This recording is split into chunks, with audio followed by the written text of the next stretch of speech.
예, 김 감독님하고 지금 브레드 TV 스태프들 예루살렘에서 지금 들으시는데 너무 부럽습니다. 저도 2년간 지금 예루살렘을 못 갔거든요. 팬데믹 때문에. 아까 여기 스티로폴로 만든 통곡의 벽을 언급하시면서 진짜 통곡의 벽 앞에서 지금 예배 드리신다고 하셨는데 정말 너무 부럽습니다. 통곡의 벽은 제가 이스라엘 갈 때마다 한 번도 빠지지 않고 매번 가는 곳이고 갈 때마다 특별한 은혜가 있습니다. 솔직히 말씀드리면 저는 그곳에 가니까 그렇게 눈물이 나더라고요. 그래서 통곡의 벽에 엎드려서 이렇게 기도를 하면은 하도 우니까 옆에서 유대인들이 이렇게 와갖고 딱 보면 이방인인 줄 알잖아요. 근데 웬 이방인이 이 통곡의 벽에서 이렇게 울고 있는지 그분들이 참 이해가 안 된다는 얼굴로 이렇게 보면서 저를 보면서 지나갔던 그런 기억이 납니다. 통곡의 벽이야 사실은 유대인들의 그 비극적인 역사가 있기 때문에 그 배경에서 유대인들이 그렇게 이제 통곡을 하는 곳인데 사실은 이방인들이야 뭐 통곡할 이유가 없다고 생각하겠죠. 그러나 저는 그렇게 눈물이 나더라고요.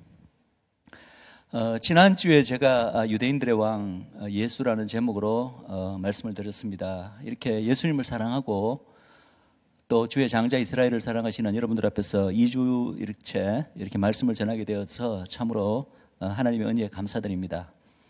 오늘은 누가복음 15장에 그 탕자의 비유를 가지고 그 중심으로 바로 잃어버린 장자 아들 이스라엘을 향한 아버지의 마음이라는 주제로 한번 말씀을 나누고자 합니다.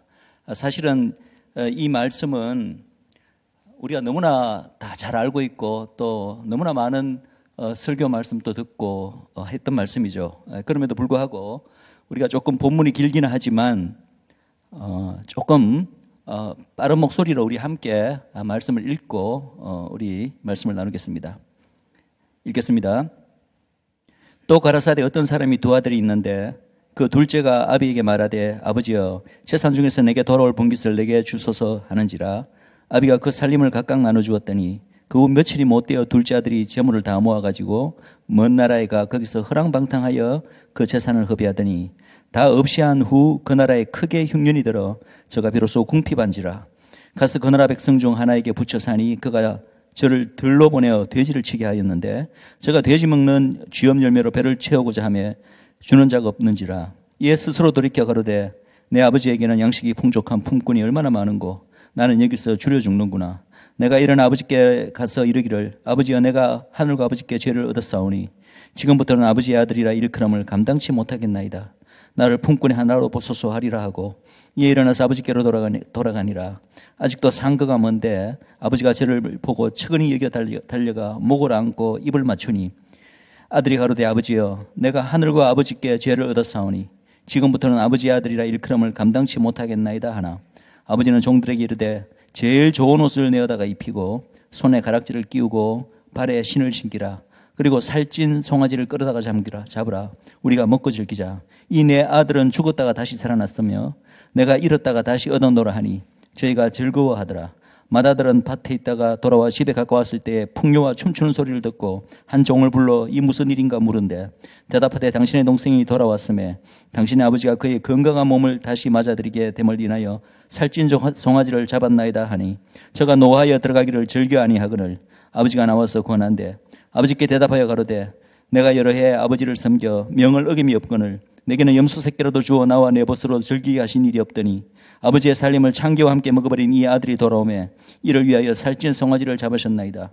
아버지가 이르되 너는 항상 나와 함께 있었으니 내 것이 다 내 것이로되 이 내 동생은 죽었다가 살았으며 내가 잃었다가 듣기로 우리가 즐거워하고 기뻐하는 것이 마땅하다 하니라.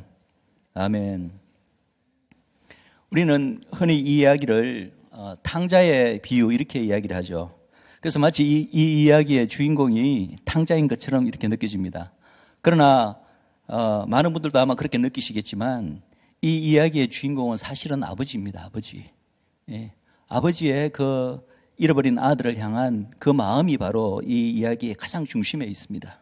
그리고 우리는 다 압니다. 이 아버지의 마음이야말로 바로 우리 하나님 아버지의 마음이자 우리 예수님의 마음임을 압니다.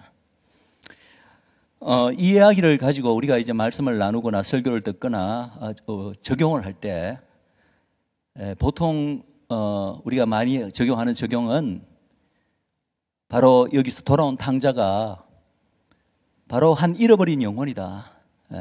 그래서 우리가 예수님의 복음을 전하고 복음을 듣고 회개하고 주님께 돌아와서 하나님께 돌아와서 구원을 얻는 바로 그것을 나타내는 이야기가 이것이다. 그래서 바로 내 자신이 바로 잃어버린 탕자였다. 늘 이제 이 이야기를 이렇게 해석을 합니다. 사실 저는 이 탕자의 비유가 저에게는 또 조금 특별한 의미를 가지는 것이, 저는 이제 예수님을 모르다가 미국에 유학 가서 예수님을 믿게 되고, 처음 이제 교회라고는 처음 다녀본 그 유학 그 이민교회 또 유학생 교회에서 그 믿음 생활을 시작했는데요. 그러다가 몇 년 지나다가 저희 교회에서 이 뮤지컬, 이 탕자의 비유라는 이 우리나라 그 분이 작곡한 그 악극이 있어요. 악극. 그거를 이제 저희 교회에서 한 몇 달이나 연습을 해서 그래서 마침내 이제 공연을 하게 되었는데, 그때 제가 탕자 역을 맡게 되었습니다. 그래서 몇 달이나 그냥 매주 나가서 하면서, 사실은 이제 그 악극을 위해서 제가 노래도 부르고 뭐 다 했지만은 왜 하필 제가 탕자 역을 맡았을까? 근데 사실 제가 제일 은혜를 많이 받았으며, 그리고 그걸 준비하는 가운데 제가 정말 탕자구나 그렇게 느꼈던 적이 있습니다. 그런데 이 탕자의 비유가 우리가 늘 이제 그렇게 한 잃어버린 영혼을 향한, 잃어버린 영혼이 구원받고 회개하고 아버지께 돌아왔던 그런 이야기로 적용하지만, 사실은 이 비유는요 여러 겹의 어떤 그 의미가 있습니다. 우리 크게는 이 비유를 우리가 해석할 때 세 가지 저는 차원의 의미가 있다고 생각합니다.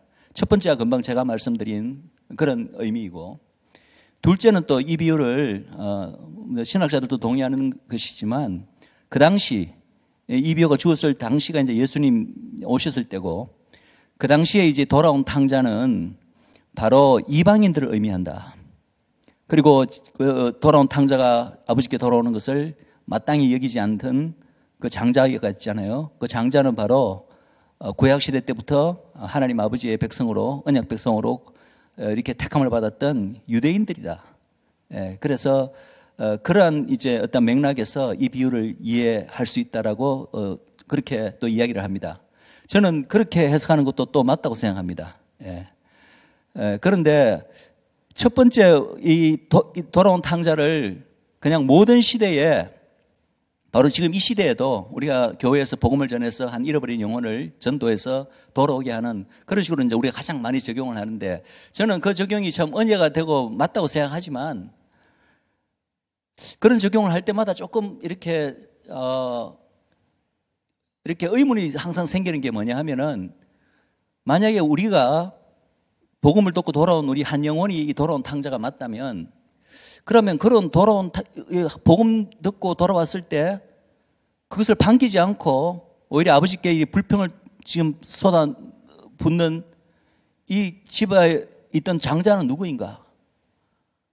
이 장자가 도대체 해석이 안 되는 거예요. 생각해보세요. 지금 어느 교회든지 나가서 전도하는 거, 그래서 전도해서 한 영혼이 교회로 들어왔을 때, 아버지께 돌아왔을 때 전부 다 박수치고 환영하고 너무나 좋아할, 기뻐할, 축하할 일이지, 그거 가지고 이 장자처럼 그렇게 반응을 보이는 사람이 있나요? 없잖아요. 그분은 좀 맞지 않다 이런 생각도 들고, 그리고 본래 이 나갔던 탕자는 아버지의 아들이었잖아요. 근데 우리가 하나님 믿기 전에는 사실은 하나님의 아들이었나? 그런 생각을 또 해보게 됐습니다. 그리고 사실은 조금 전에 말씀드린 두 번째, 이 장자를 유대인으로 보고, 그리고 이제 돌아온 탕자를 그 당시 그 예수님 오셨을 당시에 이방인으로 우리가 보는 그런 해석에서는 또 그것도 또 말이 되지만은, 그러나 그 역시 또 장자가 좀 걸리더라고요. 장자가 유대인들인데, 유대인들이 그들이 믿던 그 이스라엘의 하나님, 여호와 하나님을 이방인들이 믿게 되는 것을 반기지 않았나? 물론 하나님이 없는 이방인들을 유대인들이 좀 경멸해서 뭐 개라고도 부르고 이렇게 했던 것은 사실입니다. 그러나 유대인들도요, 그 디아스포라로 그 당시 이렇게 이스라엘 땅밖에 많이 흩어져 있던 유대인들은 곳곳에 회당을 세워놓고 나름대로 이스라엘의 하나님, 유대교를 전하기 위해서 굉장히 노력을 많이 했어요. 그래서 실제로 이스라엘 이방 땅에 있던 많은 유대교 회당에서는 유대인들만 구약의 여호와 하나님을 믿었던 것이 아니라 많은 이방인들도 그 회당에 출입하면서 하나님을 믿었다는 거죠. 그리고 유대교 유대인들은 그것을 너무나 반가워했다는 거죠. 그래서 이방인에게 구원이 가는 것을 유대인들이 싫어하거나 그렇게 거부감을 느끼지 않았다는 거죠. 대부분의 유대인들은. 사실은 제대로 유대교를 알고 있는 유대인들이라면 자기들 유대인들만 이스라엘만 하나님의 택한 백성으로서 구원받는 것이 아니라, 물론 자기 백성이 택한 백성이라는 인식은 있지만 그렇게 하나님께서 자기 백성을 택하신 목적 자체가 온 세계의 구원을 위한 것이다. 그래서 결국은 자기 백성이 하나님을 잘 믿는 그런 하나님의 언약 백성으로서 정말 참다운 하나님의 백성이 되었을 때 그 구원이 이스라엘에만 머무는 것이 아니라 결국은 온 열방으로 나가서 천하 만민, 온 이방인들도 하나님께 구원을 받을 것이다. 이런 생각을 대부분의 유대인들이라면 가지고 있던 생각이에요. 그러니까 두 번째로 그렇게 해석하는 것도 좀 이 장자의 어떤 장자의 이 모습이 조금 이해가 되지 않았습니다. 근데 제가 이제 이스라엘에 대해서 알게 되었습니다. 알게 되면서 이 비유가 또 세 번째 차원의 의미가 있다는 것을 깨닫게 되었습니다. 결론적으로 말씀드리면 여기서 이 탕자의 비유에서 돌아온 탕자는 이스라엘입니다. 유대인들입니다. 특별히요, 이 마지막 날, 지금 이제 이스라엘이 놀랍도록 회복되고 있고 유대인들의 고통기한이 이루어지고 있는 이 시대, 바로 오늘날 이 시대에 가장 이 비유가 정확하게 적용되는 어떤 그런 해석이 있다면 바로 이 돌아온 탕자를 유대인으로 보는 것들이, 이스라엘로 보는 것이 가장 맞다는 생각이 듭니다. 이건 저만 그렇게 생각하는 것이 아니라 여러분들이 이미 그런 얘기를 하셨는데요. 사실은 우리가 이 비유의 그 부분에 있던 여러 가지 그 세부적인 것들을 제가 앞에 말씀드린 그런 첫 번째 혹은 두 번째 해석으로 이렇게 맞추면 안 맞는 부분들이 좀 많이 있어요. 장자는 그 중에 하나의 예일 뿐이고. 그런데 이걸 돌아온 탕자를 유대인과 이스라엘로 봐서 이것을 그렇게 적용하면요, 굉장히 많은 부분이, 이 비유의 곳곳에 많은 부분이 정말 그렇구나, 너무나 많이 이렇게 정확하게 들어맞는 것을 우리가 볼 수가 있습니다. 여러분, 이 비유가 누가복음 15장에 있잖아요. 근데 누가복음 15장에 비유가 3개가 있습니다. 그 앞에 첫 번째 비유가 우리가 너무나 잘 알고 있는 99마리의 양과 1마리의 잃어버린 양 비유가 있고, 두 번째 비유가 잃어버린 한 드라크마, 10드라크마 가운데 한 드라크마 잃어버린 그 드라크마를 찾는 비유가 두 번째 있고, 세 번째가 이 돌아온 탕자의 비유입니다. 사실은 전체 맥락이 다 같은 맥락이죠. 그죠? 같은 어떤 메시지라고 볼 수 있습니다. 그런데 우리가 만약에 그렇게 본다면 더더구나 이 돌아온 탕자의 비유에서 이 돌아온 탕자를 이스라엘로 보는 것이 가장 오히려 합리적이고 가장 성경적인 해석이라고 더 볼 수 있는 것이요. 예를 들어서 우리가 너무나 잘 알고 있는 99마리의 양, 그리고 잃어버린 1마리의 양. 여러분, 잃어버린 1마리의 양이 누구를 의미하는지 아십니까? 이거는 물론 그 비유만 봐서는 우리가 알지를 못합니다. 그러나 성경 전체가 말하고 있는 메시지를 보면요, 구약 때부터 항상 이스라엘은 잃어버린 양으로 비유가 되었습니다. 특별히 구약의 에스겔서 34장 같은 걸 보면 한 장 전체를 걸쳐서 계속해서 이스라엘을 잃어버린 양이라고 그렇게 이야기합니다. 그리고 예수님께서 공생의 사역 가운데에도 저 가나안 지역 그 수로보니게 여인 이야기를 아시죠? 그 수로보니게 여인이 예수님에게 다가와서, 이방 여인이죠. 자기 자녀가 아팠을 때 예수님에게 고쳐달라고 했을 때 예수님께서 우리가 참 언뜻 이해하기 힘든 말씀을 하십니다. 내 자녀의 상에서 떡을 빼서 개에게 내가 던져줄 수 없다, 이런 말씀을 하시면서 어떤 말씀을 하시느냐 하면은 나는 이스라엘의 잃어버린 양을 찾으러 왔다, 그런 말씀을 하십니다. 이 땅에 초림으로 오신 목적이 이스라엘의 잃어버린 양을 찾으러 왔다고 하시는 거예요. 그래서 99마리와 1마리 잃어버린 양의 그 비유는 직접적으로 바로 이스라엘을 의미하는 것입니다. 그런데 그 이야기가 사실은 저희들만 그런 이야기하는 것이 아니라 이미 신학교 교수들도 그런 이야기를 하더라고요. 저희 그 아내가 신학교 수업을 들을 때 이 누가복음을 배울 때 교수가 신학생들한테 그런 질문을 하더래요. 여러분 여기서 잃어버린 한 마리 양이 누군지 아십니까? 드라크마가 잃어버린 한 드라크마가 누군지를 아십니까? 너무나 쉬운 질문이잖아요. 우리 같으면 잃어버린 한 영혼 아닙니까? 그냥 바로 이 대답이 나와야 되는데 교수가 그런 말을 하니까 신학생들이 전부 다 또 혹시 다른 게 대답인가 싶어서 대답을 못 하고 있는 거예요. 근데 이제 아내는 그때 벌써 이스라엘 좀 알았기 때문에 혹시나 싶어서 교수님 혹시 잃어버린 양이 이스라엘 가리킨 거 아닙니까? 이렇게 말했을 때 교수가 바로 맞다 그렇게 대답을 했대요. 그게 무슨 이스라엘 무슨 관련 신학교도 아닙니다. 아주 미국의 메이저 신학교입니다. 이런 얘기들이 벌써 나오고 있다는 거죠. 그래서 제가 잃어버린 이 탕자의 비유에서 제가 아까 그 부분이 이스라엘 돌아온 탕자를 이스라엘로 보는 것이 참 성경적이라는 말씀을 드렸는데 우리가 사실 그렇게 볼 수 있는 그런 여러 가지 부분들이 있습니다. 이 탕자는요, 집에서 아버지 집을 떠나기 전에 이미 아버지의 아들이었습니다. 하나님 아버지와 이미 아버지와 아들의 관계에 있던 자예요. 우리 이방인은 이미 아버지와 아들의 관계에 있던 자라고 보기는 힘듭니다. 그냥 하나님의 은혜로 이제 아버지의 아들로 하나님의 자녀로 우리가 됐지만 우리가 그렇게 하나님을 알기 전에 이미 아버지와 우리 사이가 어떤 아버지와 아들의 어떤 그런 관계에 있었다고는 보기 힘들고, 그 다음에 이 돌아온 탕자는 아버지로부터 받은 유산이 많았습니다. 그 유산을 이제 이방에서 다 탕진하는 얘기잖아요. 근데 그걸 이스라엘에서 적용해보면 너무나 맞습니다. 우리 하나님도 알지 못하던 우리가 뭐 아버지로부터 받은 유산이 있었겠습니까? 그러나 이스라엘은요, 장자로서 사실은 하나님께 그 선민으로서 선택을 받았을 때 너무나 많은 하나님으로부터 받은 어떤 기프트, 선물과 그런 것들이 많이 있었습니다. 그것을 로마서 3장에서는 너희들 할례의 유익이 무엇이냐, 유대인의 나음이 무엇이냐라고 사도 바울이 그렇게 질문을 합니다. 그렇게 질문을 했을 때 본인이 물어놓고 바로 대답을 합니다. 범사에 많다. 한두 가지가 아니라는 얘기죠. 굉장히 많다. 그리고 그 중에 첫째는 하나님의 말씀을 맡은 거라고 말씀합니다. 즉 뭐냐면 이스라엘 백성들은 열방을 섬기기 위해서 하나님으로부터 특별한 이러한 여러 가지 유익을 받은 게 많다는 겁니다. 그것은 도구적 성격입니다. 하나님이 이스라엘만을 특별히 사랑해서 특권을 주신 게 아니라 이스라엘은 열방을 섬기도록 하나님의 인류 구원사에 어떤 특별한 역할을 감당하도록 하나님이 불러냈기 때문에 그런 역할을 잘 감당하더라고 하나님께서 여러 가지 유익한 특권을 주신 게 맞습니다. 근데 그게 완전 이어서 말하는 유산이죠. 근데 이스라엘이 우리가 알다시피 이스라엘의 그 역사를 보면요, 이스라엘이 그 하나님으로부터 받은 그 모든 유산을, 그죠? 제대로 열방을 섬기는데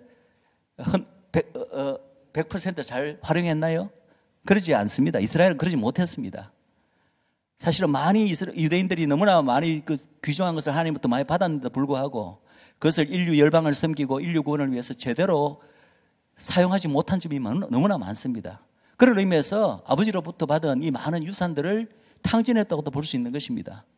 또 어떻습니까? 아버지 집에서 떠나서 어디로 갑니까? 이방 땅으로 가잖아요. 그럼 딱 보면 그게 바로 이스라엘 얘기 아닙니까? 이스라엘은 물론 하나님의 스스로 나간 것은 아니고, 그렇지만 그것조차도 자기 스스로의 죄 때문에 하나님의 징벌로 그 땅을 떠났기 때문에 어떤 의미에서는 자초한 것이라는 다름없습니다. 그래서 열방 땅에서 여기 돌아온 탕자가 얼마나 많은 지금 고난을 겪습니까? 그죠? 열방 땅에서 잃어버린 유산을 다 탕진했을 뿐만 아니라 사실은 이스라엘은 하나님의 장자 백성으로서 너무나 많은 어떤 그런 걸 누릴 수 있었는데 열방에 가 있는 유대인들은요, 이름만 하나님의 백성이고, 그죠? 이스라엘, 그 안에 하나님의 이름이 들어가 있잖아요. 그럼에도 불구하고 전혀 하나님의 백성답지 않은 그런 취급을 이방인들로부터 받았습니다. 그래서 여러분, 이스라엘의 역사, 지난 2000년간의 불행했던 역사를 아시는 분들은 정말 이스라엘은 벌레요, 찌꺼기와 같은 그런 취급을 모든 열방으로부터 받았습니다. 실제로 엄청나게 많이 죽임을 당하기도 했죠. 가난하고 헐벗고 늘 쫓겨다니고 죽임을 당하고, 그것이 바로 이 이방 땅에 가 있는 지금 이 탕자의 모습하고 너무나 똑같습니다. 또 재밌는 게 하나 있는데, 돼지 쥐염 열매, 돼지 이야기가 나옵니다. 돼지 치는 자가 되었고 돼지 열매를 먹으려고 해도 먹을 수가 없었다. 여러분, 돼지 하면 떠오르는 이미지가 뭔지 아십니까? 바로 유대인들입니다. 이것조차도 하나 그냥 우연히 있는 그런 것이 아닙니다. 유대인들 돼지고기 안 먹잖아요. 돼지를 가장 혐오합니다. 그럼에도 불구하고 이방 땅에 있을 때는 이방 특히 이제 교회들이 강제 개종을 시키면서 유대인들에게 개종했다는 증거를 보이기 위해서 너 이제 개종하면 유대인이 되어서는 안 돼. 기독교이면 동시에 유대인일 수는 없어. 이런 논리로 예수를 믿는다고 하는 유대인들은 유대인들에게 강제로 돼지고기를 먹였습니다. 돼지고기를 먹이고 또 심지어는 소위 우리가 알고 있는 반유대주의. 반유대주의에서는 유대인들은 이방인들을 개라고 불렀다고 그러잖아요. 그런데 교회에서는 특히 유럽의 교회에서는 유대인들을 뭐라고 부르는지 아십니까? 뭐에 비유했는지 아십니까? 다 돼지에 비유했습니다. 그래서 유럽의 여러 성당이나 이런 교회에 가보면은 유대인들이 조각에 이렇게 붙어 있는데 거기 보면은 돼지가 누워 있고 유대인들이 그 돼지 젖을 빨고 있는 그런 정말 참 그런 말도 안 되는 그런 조각들이 교회에 새겨져 있기도 했습니다. 그런 것도 비슷합니다. 그리고 결정적으로는요, 여기서 이 탕자가 마침내 돌아왔을 때, 아버지께 돌아왔을 때, 아버지가 탕자에게 행하는 것이 있는데, 그게 뭐냐 하면은, 완전 거지꼴로 돌아왔잖아요? 근데 거지꼴로 돌아온 탕자의 옷을 다 벗기고, 새 옷을 갈아입히고, 그 다음에 손에 아버지가 끼고 있던 인장반지를 끼워주고, 그 다음에 세 번째가 신발을 갈아 끼워줍니다. 우리는 이것을 그냥 완전히 거지꼴로 돌아왔기 때문에 이제 아버지의 아들로서 왔으니까 아버지가 그 탕자를 아들로 취급하기 때문에 머리끝에서 발끝까지 그냥 색으로 다 갈아 이렇게 입혀준다. 단순히 그런 것으로 생각할 수도 있습니다. 그러나 그것이 단순히 그런 의미가 아니라 이 탕자를 이스라엘로 볼 수 있다면요, 그렇게 아버지가 이 탕자에게 행하는 그 하나하나가 우리가 성경적으로 보면은 이게 바로 이 이스라엘에게 딱 회복되는 이스라엘의 모습하고 똑같은 거구나. 바로 이스라엘이 마지막 날 아버지께 돌아와서 회복될 때 이스라엘에게 일어나는 가장 중요한 어떤 변화를 이 세 가지 아버지가 그 탕자에게 행하는 행위로서 그것을 나타내고 있다는 것입니다. 자, 여기서 제가 한 가지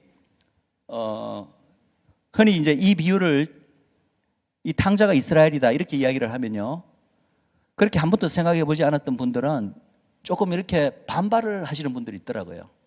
그 반발하시는 분들 중에 특별히 제일 제가 많이 받는 질문은 뭐냐 하면은 그분들에게서 이 탕자를 이스라엘로 보는 것은 말이 안 됩니다. 왜? 왜냐하면 이스라엘은 장자라면서요. 하나님이 장자 백성으로 삼은 그거는 이제 출애굽기 4장 22절에 그렇게 말하고 있잖아요. 그런데 여기는 돌아오는 탕자는 둘째 아들이잖아요. 그러니까 이걸 이스라엘로 보는 것은 좀 억지 아닙니까? 이렇게 이제 이야기를 하더라고요. 표면적으로 언뜻 보면 그게 좀 말이 안 되는 것 같습니다. 그런데요, 한 번만 더 생각해 보면은 오히려 돌아온 탕자가 둘째 아들인 게 더 말이 되는 거예요. 그 부분을 제가 살짝 먼저 말씀드릴게요. 여러분, 출애굽기 4장 22절은 분명히 이스라엘을 가리켜 내 아들 장자라고 이야기합니다. 즉 열방 가운데 장자의 위치로 하나님께서 원래 부르실 때 그렇게 불러냈다는 거예요, 이스라엘을. 그죠? 그리고 에레미야서에서도 온 열방의 우두머리라고 이스라엘을 지칭하고 있습니다. 그런데 이 장자적 위치는요, 어떤 의미에서는 조건부입니다. 모세와 맺은 그 시내산에서 맺은 하나님과의 그 시내산 언약에서는요, 이스라엘이 하나님으로부터 부여받은 이 장자적 위치를 제대로 누리려면, 특권을 누리려면 철저하게 하나님의 말씀을 순종하고 믿음의 모습으로 나아갈 때 그것이 유지가 되는 겁니다. 비록 부르실 때는 그 장자적 신분으로 불렀지만, 그러나 그것조차도 하나님의 주신 하나의 특권이고 축복이기 때문에 이스라엘이 하나님께 불순종할 때는 비록 신분은 법적으로는 여전히 장자예요. 제가 이 부분은 분명히 강조하고 싶습니다. 이스라엘은 구약 때 처음에 하나님의 선민으로 불러내던 순간부터 오늘날 지금 이 순간까지 하나님 앞에서 장자적 위치는 한 번도 바뀐 적이 없습니다. 그러나 그럼에도 불구하고 실질적으로 역사 가운데 이스라엘이 장자적 위치의 어떤 신분의 그 모든 특권과 축복을 누렸느냐, 그거는 또 완전히 다른 얘기예요. 이스라엘은 그 땅에서 이미 이 장자적 신분과 이스라엘의 하나님 앞에 선민된 것은 그 땅에 그 민족이 축복의 그 약속받은 땅에 머물 때하고 뗄래야 뗄 수 없는 관계가 있습니다. 이스라엘이 하나님께 범한 범죄로 말미암아 그 땅에서 쫓겨났을 때는요, 그래서 이방 땅에 가 있을 때는 법적으로는 장자의 신분일지 모르지만 실질적으로 전혀 장자적 대우도 받지도 못하고 구실도 하지 못하는 거예요. 그 후로 열방교회가 탄생했습니다. 그럼 어떻게 되나요? 열방교회가 사실은 하나님 앞에 장자적 역할을 감당하는 거예요. 이 장자와 차자의 위치가요, 이스라엘이 하나님께 불순종할 때는 비록 장자로 부르심을 받았지만 그 장자의 위치가 법적으로는 여전히 장자일지 모르지만 실질적으로는 역전이 됩니다. 무슨 말인지 아시겠죠? 그래서 그동안의 역사기간 동안에 이스라엘은 장자로서 전혀 열방에서 대우도 받지 못하고 오히려 가장 험하고 가장 찌꺼기와 같은 그런 대접을 받았던 것입니다. 바로 탕자의 비유가 아예 탕자가 장자로 나오는 것보다 오히려 이런 지금 둘째 아들로 나오는 것이 현실적으로는요, 더 이스라엘에게 더 적합한 지금 상황이에요. 제가 보건 데는. 그런데 이제 제가 조금 전에 이 아버지께 탕자가 돌아왔을 때 이 회복되는 거 세 가지를 말씀드렸잖아요. 이것을 보시면 이게 왜 더 맞는지 우리가 더 알 수가 있습니다. 자, 첫 번째, 아버지의 손에서 이 반지를 끼워줍니다. 그 두 번째인가요? 뭐라도 지금 순서는 중요한 게 아니니까. 근데 반지를 끼워주는 의미가 뭔지 아십니까? 아버지의 손에서 반지가 지금 둘째 아들 손에 끼워지는 거거든요. 이 반지는 장자권을 상징합니다. 무슨 말인지 알겠죠? 이 돌아온 탕자는 사실은 장자로 택함을 받았지만 사실은 탕자로 지내면서 장자권을 마치 잃어버린 것 같은 그런 모습으로 지냈는데 하나님께서 이 아버지가 손에서 이 반지를 인장반지라고 아까 찬양 인도하시는 분들이 말씀을 하셨는데 참 신기하더라고요. 저는 오늘 이 메시지를 준비했는데 우리 인도자께서 또 인장반지 이야기도 하시고 아버지께 돌아온다는 이야기도 하시고 또 장자 이야기도 하시길래 이 세 가지는 어떻게 했는지 제가 오늘 전하고자 하는 메시지하고 이 인도자님의 멘터가 이렇게 똑같을 수 있을까 제가 참 속으로 신기하게 생각했는데 그렇습니다. 여러분 요셉 때도요 바로 왕이 요셉에게 모든 정권을 줄 때 바로 다음으로 높은 자로서 어떻게 하시죠? 요셉의 손에 반지를 끼워줍니다. 조금 약간 부정적인 얘기긴 하지만 에스더서에 보면은 하만이 아수르 왕으로부터 정권을 위임받아서 원래 그 모든 유대인들을 다 죽이라는 조서를 그 왕을 대신해서 쓸 때 왕이 그 모든 정권을 왕의 정권을 위임할 때 뭘 줍니까? 하만에게 왕의 반지를 주거든요. 이 반지는 일관되게 바로 아버지의 권위, 장자의 권위를 나타내는 것입니다. 그런데 그 반지를 큰아들이 아니라 돌아온 탕자에게 반지를 끼워줍니다. 즉 장자권이 회복된다는 거예요. 그럼 이것만 가지고 장자권이 회복된다고 우리가 함부로 이렇게 속단할 수는 없는 거 아닌가 이렇게 말씀하실 분이 있을지 모르겠어요. 그러나 제가 한 가지만 더 말씀을 드릴게요. 이 모세의 법에 의하면 장자는 특별한 위치에 있습니다. 장자는요 상속받을 때 두 명분을 상속을 받습니다. 그래서 요셉이 장자권이 사실은 아브라함과 이삭과 야곱으로 내려온 건 다 아시죠? 그 다음에 이스라엘 12지파로 왔을 때는 요셉에게로 갔다고 되어 있습니다. 여러분 요셉이 왜 12지파에게 땅을 분배해 주는데 요셉은 두 아들 므낫세와 에브라임 두 지파의 땅을 차지하는지 아십니까? 장자권이 요셉에게 갔기 때문에 그렇습니다. 그런데 장자는 상속만 2배로 받는 것이 아니라 장자는 또 책임도 무겁거든요. 그래서 뭔가 잘못했을 때 아버지께 벌을 받을 때요 벌도 2배로 받습니다. 그런데 이사야서 40장에 보면은 내 백성을 위로하라라고 하면서 그 다음에 어떤 말이 나오느냐 하면은 그들이 범한 모든 죄로 말미암아 내 백성은 이스라엘이잖아요. 벌을 배나 받았느니라 이렇게 되어 있습니다. 벌도 배로 받았다는 거예요. 이스라엘이 뿐만 아닙니다. 이스라엘의 마지막 날 회복에 관한 많은 예언의 구절을 보면요 참 신기한 표현이 등장하는데 하나님께서 나중에 이스라엘이 회복될 때 이스라엘에게 그동안에 그들이 잃어버린 것들을 다 갚아주시고 상도 주시는데 그 상도 2배나 준다고 되어 있습니다. 그러니까 이러한 표현을 보면은 이스라엘이 원래부터 불러내어지실 때 장자로 부름을 받았고 그거는 분명하죠.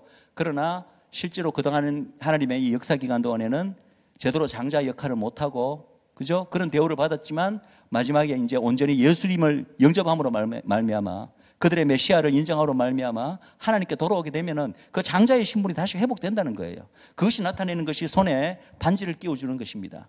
자, 두 번째, 거지 옷을 벗겨주고 새로운 옷을 입혀줍니다. 좋은 옷이라고 되어 있지만 저는 그것이 아마 하얀 무슨 세마포 같은 것이 아니었는가 저는 그렇게 상상을 해봅니다. 여러분, 성경에서 옷이 가지는 또 일관된 메시지가 있습니다. 우리가 범하는 죄를 우리가 더러운 옷을 입고 있다라고 성경이 이야기합니다. 그래서 우리는 마치 다 하나님 앞에 누더기 옷을 입고 있는 것과 같다. 아무리 우리가 의로운 삶을 살아도 하나님 앞에서는 우리가 다 누더기를 입고 있다.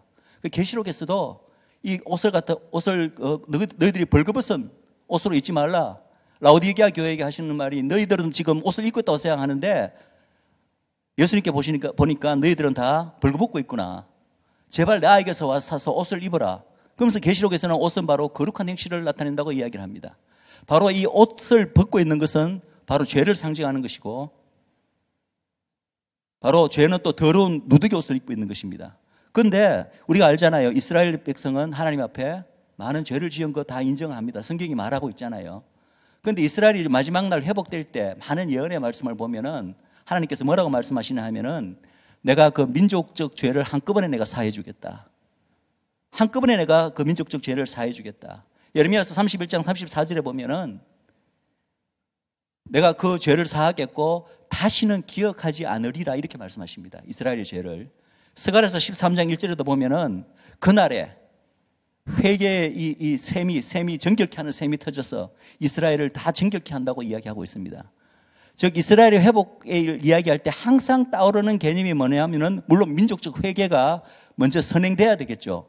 그러나 하나님께서 이 민족의 죄를 한꺼번에 사해주는 그런 때가 온다는 것입니다. 그것이 이 표현되는 게 이 돌아온 탕자의 비유에서 누더기 옷을 벗기고 그 탕자에게 새로운 옷을 입혀주는 것입니다. 자, 세 번째가 있습니다. 세 번째가 뭐냐면은 이 탕자에게 새로운 신발을 신겨줍니다. 여러분, 신발은 성경에서 어떠한 이미지와 연결되는지 아십니까? 바로 신발은 사명입니다. 사명. 하나님으로부터 받은 사명. 이사야서 52장 7절에 보면은 그 아름다운 소식을 듣고 산을 넘는 그들의 발길이 얼마나 축복되고 아름다운 거. 그죠? 바로 이 신발은 사명과 연결되어 있습니다. 또 우리가 에베소서 6장에서 하나님의 전신갑주를 이야기할 때 신발이 나오잖아요. 신발을 뭐라고 부르죠? 평화의 예비된 복음의 신발. 그죠? 평화의 복음을 그것을 전하는 것을 말하는 거죠. 평화의 복음을 항상 전할 준비를 하고요. 하는 그것이 바로 이제 우리 모든 하나님의 자녀들이 가져야 될 전신갑주 중에서 우리가 해야 될 어떤 사명 아닙니까? 그죠? 복음을 전하는 거. 그래서 이 신발은 성경적으로 이미지가 바로 받은 사명과 연결됩니다. 자, 그렇다면 이스라엘이 원래 하나님으로부터 선민으로 택하신 백성으로 그리고 그분과 언약 백성으로 애초에 이렇게 열방 가운데서 불러내셨을 때 이스라엘에게는 맡겨진 민족적 사명이 있었습니다. 그 사명이 뭐냐 하면은 아까도 제가 잠깐 말씀드렸지만 온 열방군을 위해서 여호와의 종으로 쓰임을 받는데 특별히 조금 더 구체적으로 말씀드린다면 열방의 빛이 되는 것입니다. 열방의 빛이 되는 그래서 이스라엘이 하나님을 잘 믿는 모범 어떤 하나님 나라 모델 국가가 됨으로 말미암아 여호와의 빛을 발하게 되면 어떻게 되죠? 온 하나님을 알지 못하는 열방이 이스라엘을 보고 하나님을 믿게 된다는 것입니다. 그런 열방의 빛이 되는 사명은 구약 때부터 계속해서 주어진 사명입니다. 이스라엘 민족이 처음 탄생할 때부터 주어진 사명입니다. 그러나 그 사명을 이스라엘이 제대로 수행했나요? 그 사명을 수행하기 위해서는 이스라엘 자기들 스스로가 먼저 하나님을 경외하고 하나님의 그 모든 법을 따르는 그런 거룩한 백성이 되어야 그 사명이 가능한데 실제로 그 사명을 받았음에도 불구하고 이스라엘은 우리가 알다시피 그 실패의 역사를 보면은 제대로 그 사명을 받았지만 수행하지 못했습니다. 그러나 하나님은 어떤 민족을 선정하셔서 그 민족이 어떤 사명을 주실 때 이 민족의 불순종과 배역으로 말미암아 그 사명이 실패로 끝나고 하나님의 이 역사가 끝나도록 그렇게 하실까요? 우리 하나님의 사전에는 실패란 단어가 없습니다. 하나님께서는 마지막에 이스라엘을 회복시키십니다. 아멘이십니까? 이스라엘을 회복시키면요, 그 장자적 신분도 회복되고 죄도 다 사함받고 처음부터 하나님께서 이스라엘 민족에게 주신 열방의 빛이 되는 이 사명도 다시 회복되는 거예요. 회복되어서 원래 우리가 잘 알고 있는 마태복음 28장 28절 30절까지 우리가 흔히 선교 대명령, 그죠? 대위임령이라고 불리는 명령이 있습니다.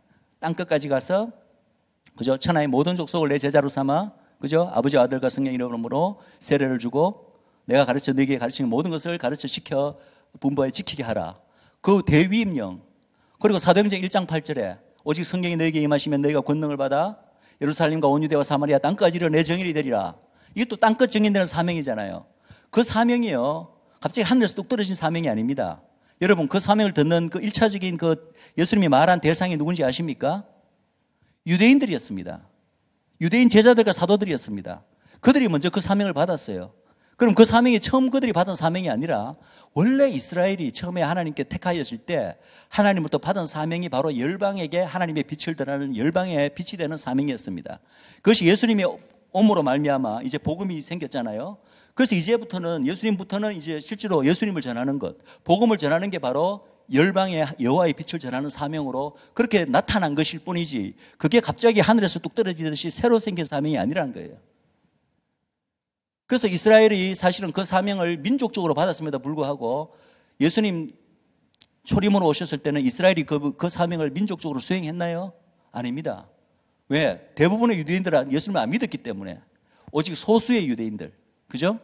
예, 예수님을 따르는 제자들, 사도들에 의해서 그들이 이방교회를 개척하고 소위 이스라엘 민족, 그들 민족이 받은 열방의 빛이 되는 사명을 소수의 유대인들은 수행했습니다. 그죠? 그리고 예수님 스스로가 유대인의 왕으로서 유대민족을 대표해서 이방의 빛이 되셨습니다.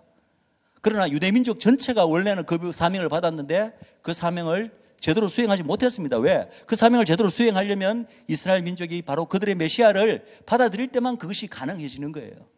그런데 그것이 그때는 일어나지 않았습니다. 그런데 우리가 늘 이제 이스라엘의 회복을 이야기하고 있습니다. 지금 마지막 때는 어떤 일이 일어날까요?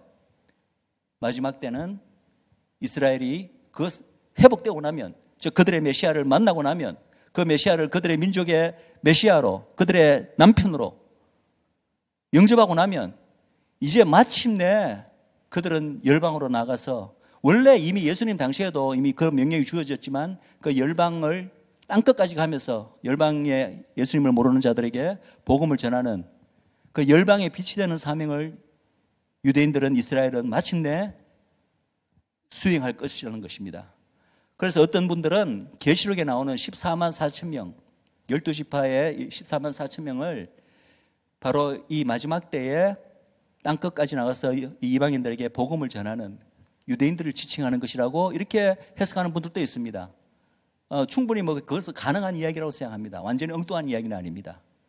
중요한 것은 이 이스라엘 민족이 회복될 때 마지막에 예수님을 만남으로써 이러한 모든 것들이 한꺼번에 회복된다는 겁니다.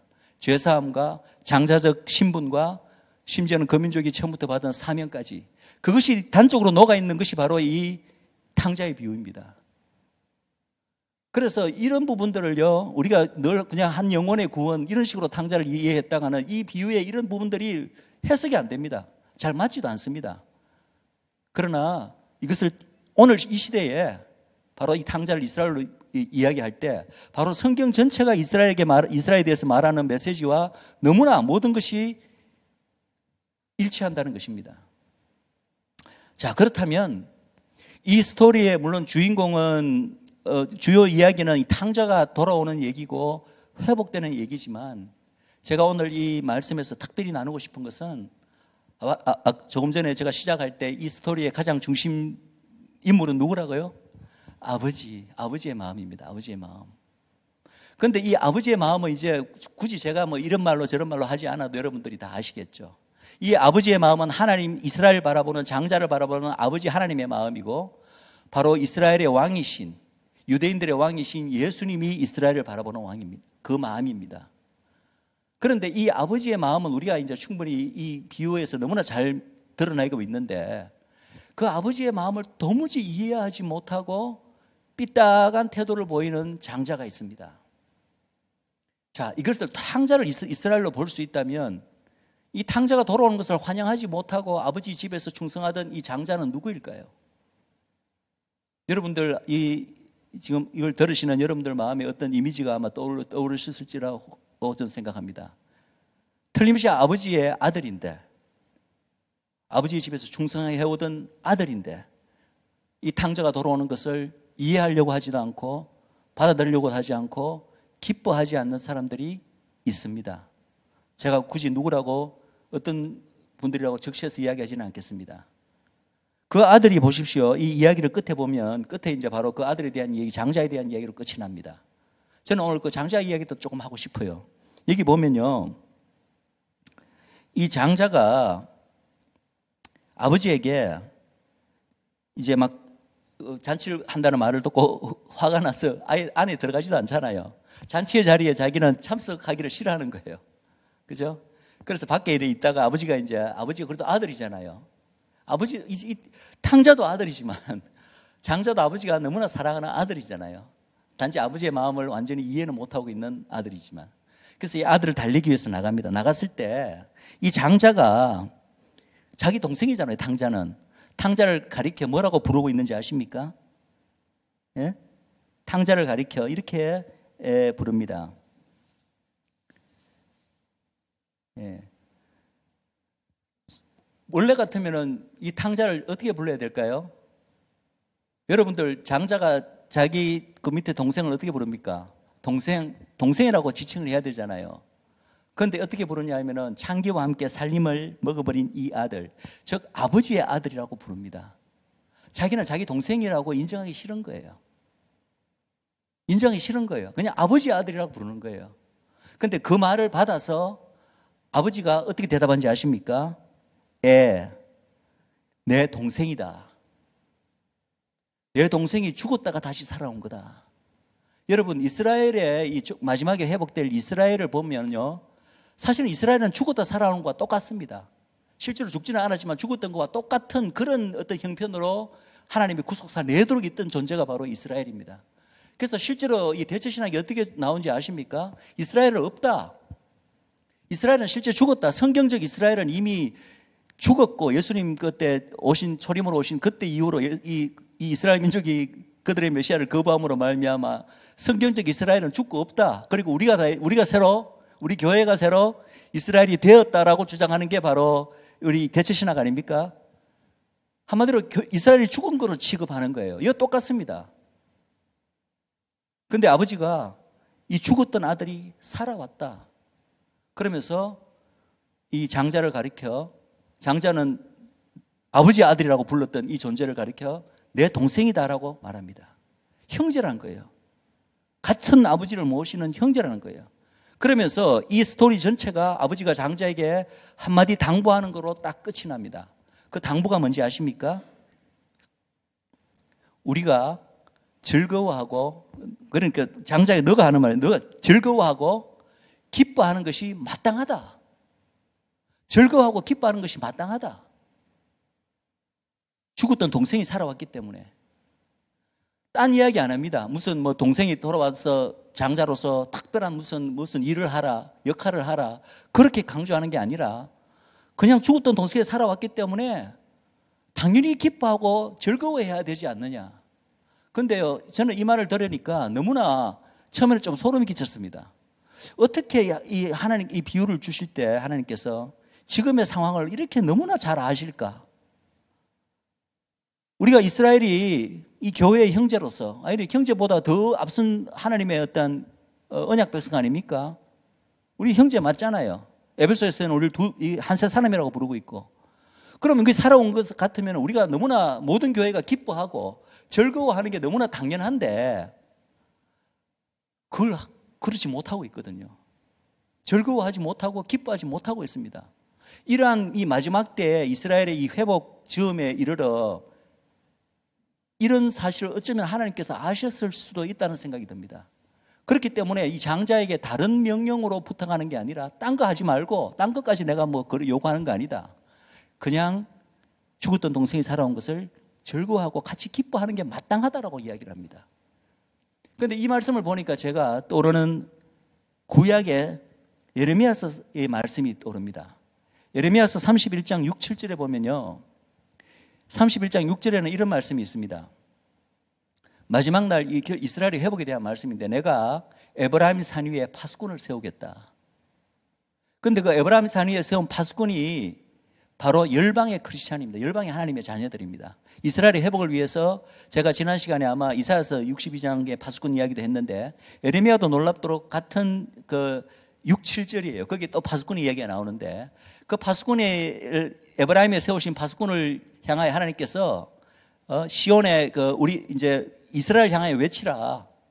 우리가 함께 시온으로 올라가자. 하나님을 섬기러 올라가자. 왜냐하면 아직까지 예수님을 모르는 유대인들이 많으니까 이 파수꾼, 열방의 크리스천들로 하여금 이런 명령을 주시는 거예요. 우리가 함께 시온을 향하여 외치면서 함께 시온으로 올라가자라고 우리가 해야 된다. 유대인들로 하여금 그렇게 외치라는 얘기죠. 그러고 난 다음에 7절에 어떤 말씀이 있냐면은 이런 말씀이 있습니다. 너희는 야곱을 위하여 기뻐 노래하며. 아니 마지막에 이 파수꾼이 열방교회라면 이스라엘의 회복을 위해서 밤낮으로 기도하라. 뭐 온갖 우리에게 주시는 하나님의 어떤 명령이 많을 텐데 그 명령들 가운데 처음에는 왜 이런 명령이 있지라는 생각이 들 만큼 약간 엉뚱한 명령이 끼어져 있는데 그게 뭐냐면은 야곱을 위해서 기뻐 노래하라는 거예요. 아, 하나님이 아셨구나.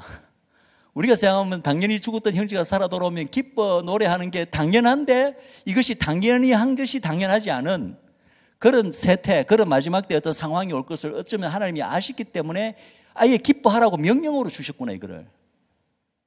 예레미야 31장에 기뻐하라고 명령으로 주셨구나. 그런데 같은 얘기가 바로 돌아온 탕자의 장자에게 뭐 다른 거 당부 안 하잖아요. 딱 기뻐하는 것이 마땅하다라고 말하는 것으로 끝이 납니다. 이것은 오늘날 기뻐하지 못하고 있는 정말 장자적 역할을 감당해온 많은 교회들이 아직까지 있는 게 현실이잖아요. 그 교회에게 하나님께서 주시는 메시지라고 믿습니다. 저는 이스라엘의 회복에 대해서 이 민족이 이 땅에 돌아오는 것에 대해서 하나님께 얼마나 기뻐하시는지 한 가지 제가 직접 겪었던 건 아니고 이제 제가 그래도 겪었던 건데 간증을 하나 하자면 제가 이스라엘을 품게 되고 이제 이스라엘을 여러 차례 성지를 가게 되었습니다. 그때 아마 두 번째 갔었을 때인 것 같아요. 그때 이렇게 이스라엘 성지 순례 팀과 함께 갔었는데 그때 참 신기한 한 커플이 있었어요. 유럽에서 온 커플인데 신혼부부였어요. 아니 신혼여행을 누가 이스라엘로 옵니까? 잘 안 오잖아요. 그때마다라도 여러 가지 상황이 안 좋았거든요. 더더구나 둘이 맞다고 와서 무슨 뭐 차 한 대 렌트해서 돌아다니는 것도 아니고 한 40명, 50명 버스 관광으로 이렇게 버스로 타고 돌아다니는데 거기에 신혼부부가 한 쌍이 있으니까 이게 쉬운 일이겠습니까? 우리는 너무 신기하기도 하고 대견하기도 해서 그래서 이 부부가 이스라엘을 너무나 사랑하는 모양이다. 어떻게 신혼여행을 이렇게 올 생각을 했나. 나중에 알고 보니까 그것도 아니었어요. 이 부부는 이스라엘에 대해서 거의 모르는 상태로 거기로 오게 된 거예요. 그래서 오기 전에 남편하고 엄청 싸웠대요. 남편은 가지 말자, 이 아내는 가자. 그래서 어떻게 오게 된지 그 이야기를 사실은 잘 못 들었습니다. 그 당시는. 근데 그러고 이제 한 반년쯤 지나서 제가 유럽에 가게 됐는데 마침 그 신혼부부 집에 묵게 되었습니다. 묵었을 때 이 부부가 어떻게 그 이스라엘로 신혼여행을 오게 되었는지 그 이야기를 해주더라고요. 그 이야기 이런 얘기였습니다. 그 신혼부부 가운데 그 자매가요, 특별히 어릴 때부터 우리는 이제 성경에서 선견자, seer, 영어로 seer라고 표현하는데 굉장히 그 환상을 어릴 때부터 많이 보고 예수님도 여러 번 환상으로 봤던 자매였어요. 그런데 이스라엘에 대해서 전혀 몰랐어요. 근데 이제 이 남편을 만나 결혼을 하게 됐는데 신혼여행을 어디를 갈까 이제 기도하는 가운데 환상 가운데 예수님께서 계속해서 이스라엘로 가라고 하는 거예요. 이스라엘에 대해서 알지 못했기 때문에 왜 이스라엘로 가야 되는지, 더더구나 둘이만 가는 것도 아니고 이런 수십 명과 같이 어울려 가야 되는지 그 이유를 알지 못하고 그래서 처음에는 뭐 잘못 들었거니. 그런데 계속해서 몇 번이나 그걸 반복해서 그 환상을 보고 그 남편에게 이야기했더니 남편이 말도 안 된다. 어떻게 그거를 신혼여행을 가느냐. 그래서 막 둘이 싸우다가 결국은 남편을 설득하고 해서 이스라엘로 온 거예요. 그래서 이스라엘 와서 이제 같이 이렇게 한 열흘간 이렇게 다니면서 온데 이제 설명도 듣고 또 우리 같이 기도도 하고 하면서 그런데 그 마음에는 주님께서 왜 여기 오라고 그러셨지? 내가 뭐 별로 그 이유를 몰랐어요. 그 이스라엘에 대한 얘기도 이제 중간중간에 이렇게 뭐 이렇게 세미나도 하거든요. 투어 도중에. 그런 걸 좀 들었어도 크게 그렇게 깨달아지지도 않고 와닿지도 않았다고 그럽니다. 그런데 이제 저희가 그 당시 성지순례 할 때 어떻게 하냐면은 메시아닉 공동체를 이렇게 샤밧 때, 샤밧 예배에 방문해서 같이 샤밧 예배를 드리게 됩니다. 그래서 그때는 이제 마침 토요일 오전에 그 교회가 샤밧 예배를 드렸기 때문에 그 메시아닉 공동체를 우리가 이방인들이 이제 참석하게 되었습니다. 그런데 아마 이 가운데 샤밧 예배를 유대인들과 한번 드려본 분이 계신지 모르겠지만 유대인들은 샤밧 예배를 완전 축제로 드리잖아요. 특별히 하나 특징적인 것은 뭐냐면은 찬양이 굉장히 오래 긴데 찬양할 때 그냥 막 그 자매들이, 유대인 자매들이 막 깃발 같은 걸 들고 나와서 중간에 이렇게 손을 잡고 뺑뺑뺑뺑 돌면서 마치 우리나라 옛날에 강강수월래 같이 막 찬양을 하면서 춤을 추면서 뺑뺑 돕니다. 근데 우리가 찬양을 하면서 이제 우리 이방인들이지만 그 광경을 보니까 막 마음이 뜨거워지잖아요. 그래서 막 우리 팀의 그 자매들도, 한국 자매들도 막 나오라 그래서 같이 이제 옆에 유대인들하고 같이 자매들하고 손잡고 같이 이제 막 춤추며 이렇게 한 적이 있었어요. 그때 이 자매도 막 휩쓸려 갖고 같이 나가서 이렇게 이제 손을 잡고 춤을 추는데 그때 이제 이 자매가 이야기를 하는 거예요. 그때 대낮이었습니다. 오전 시간이었습니다. 춤을 추면서 환상이 열려버린 거예요.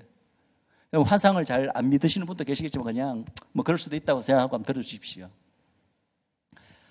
그 본 환상에서 뭘 봤냐 하면은 그 지금 막 이제 춤추고 유대인 자매들하고 막 이렇게 양손을 잡고 춤을 추는데 그 가운데 예수님이 계시는 거예요. 예수님이 왼쪽 손에는 우리 한국에서 온 자매의 손을, 오른손에는 유대인 자매의 손을 잡고 같이 춤을 추시는데 그렇게 예수님이 막 좋아서 어쩔 줄을 모르시면서 막 너무나 좋아서 어쩔 줄을 모르시면서 춤을 추는 거예요. 이 자매가 어릴 때부터 예수님을 여러 번 봤답니다. 환상으로. 그런데 예수님이 그렇게 기뻐하시고 좋아하시는 모습은 처음 봤다는 거예요. 처음 봤다는 거예요. 그래서 막 자기가 그렇게 하다가 그걸 보는 순간 너무나 막 놀래갖고 손을 놓고 그 자리에 꿇어 앉아서 기도를 했다는 거예요. 막 눈물을 쏟으면서. 아니, 예수님이 이렇게까지 좋아하시는구나. 유대인과 이방인이 와서 하나가 되어서 우리 한세 사람 이야기도 했지만은 이렇게 춤추는 걸 이렇게까지 기뻐하시는구나. 그게 이제 첫 번째 환상이었습니다. 토탈 환상을 3번 봤답니다. 두 번째 환상은 맨 그 같은 자리에서 이제 예배를 드리는데 계속 예배가 진행되고 있는데요. 이 자매는 자리에 돌아가 있었죠. 그런데 그때 두 번째 환상은 어떤 환상을 봤냐면은 예배를 드리고 있는데 갑자기 뒷문이, 그 정문이 쫙 열리더니 여러분 정통 유대인들 있잖아요. 예수 믿지 않는 유대인들, 초정통파 유대인들, 머리에 새까만 모자를 쓰고 온몸에 새까만 옷을 입고 입은 유대인들이 수십 명이 줄지어서 그 예배당 앞으로, 단상 앞으로 쫙 들어오더니요. 그 단상 앞에 전부 다 엎어져서 땅을 치면서 회개하고 통곡하는 모습을 환상으로 봤습니다. 이게 무엇을 의미하는지 아시겠죠? 지금은 그들이 그렇게 극렬하게 예수님을 반대하고 있지만 하나님께서 그들의 눈을 한꺼번에 여시면 그런 일이 발생한다는 거죠. 그런데 사실 제가 이제 이 환상 얘기를, 이 자매 이야기를 한 것은 3번째 환상 때문입니다. 3번째 환상 때문. 이 자매가 이런 2번의 놀라운 환상을 보고 참 신기하기도 하고, 하나님께서 이 이스라엘을 이렇게 참 하나님께 중요한 땅이구나, 이 민족이 이 민족이 정말 중요한 민족이나 그런 정도의 어떤 의식이 가졌는데, 그래도 아직 여전히 아직 하나님의 말씀을 모르니까 잘 이해는 안 되죠. 그런 상황에서 일정을 다 마치고 이제 돌아가는 비행기 트랩을 딱 오르는데 그 순간에 다시 환상을 딱 보면서 주님이 딱 나타나셔서 주님의 환하게 웃는 얼굴로 이 자매에게 딱 한마디 말을 하더랍니다. 이 자매에게, 내 딸아, 내 땅에 와줘서 고맙다. 내 딸아, 내 땅에 와줘서 고맙다. 생각해보십시오. 이 자매는 이스라엘 알지도 못하고 관심도 없었고, 근데 왜 가라 하는지 이유도 알지도 못하고, 주님께서 가라는 그 부담을 계속 주셔갖고 그래도 싫었지만 순종해서 그 땅에 왔는데, 왔어도 물론 환상을 보기도 했지만 뭔가 대단한 이스라엘에 대한 무슨 비전을 받은 것도 아니고 마음을 받은 것도 아니고 깨우침이 있었던 것도 아닌데 그냥 그 땅 돌면서 팀하고 같이 기도하라 할 때 가끔씩 기도하고 그냥 땅을 밟은 게 지나지 않아요. 그런데 주님께서 내 땅에 와준 것만 해도 고맙다 이렇게 하시더래요. 그 자매가. 그 감정을 제가 반년 후에 그 집에 방문했을 때 들었습니다. 그걸 들을 때 제가 얼마나 그 자리에서 눈물을 흘렸는지 모릅니다. 이것이 주님의 마음이구나. 이것이 그 땅과 그 민족을 향한 하나님 아버지의 마음이구나. 탕자를 향한 아버지의 마음이구나. 그냥 대단한 일을 하지 않더라도, 아직 뭘 이스라엘에 대해서 모르고 마음을 받지 않아도 순종해서 그 땅을 밟아준 것만 해도 주님께서 고맙다라고 하시는구나. 우리 예수님으로부터 고맙다 소리를 들어보신 분 있으세요? 네? 우리가 아무리 하나님을 위해서 일을 하더라도 우리가 마땅히 해야 할 바를 한 것뿐이오니 종이기 때문에, 그러는데 고맙다 하신다는 거예요. 그 땅을 와준 것만으로도. 예, 우리 이 말씀을 마치도록 하겠습니다. 우리가 이 돌아온 탕자의 비유, 우리가 뭐 여러 가지 여전히 우리가 옛날부터 적용했던 대로 한 잃어버린 영혼 돌아오는 거로 여전히 적용할 수 있습니다. 맞습니다. 그런 마음으로 우리가 전도를 해야 되겠죠. 그러나 다시 한번 이 비유를 읽으실 때 이 탕자를 이스라엘로 한번 생각해 보시고 한번 하나님께 기도해 보시기 바랍니다. 기도해 보시면서 하나님께서 그 가운데 우리 이스라엘을 사랑하고 이미 마음을 받으신 분들에게 더 깊은 하나님의 그 잃어버린 아들을 향한 마음이 깊이 부어지는 그런 시간이 되었으면 합니다. 말씀을 마치겠습니다.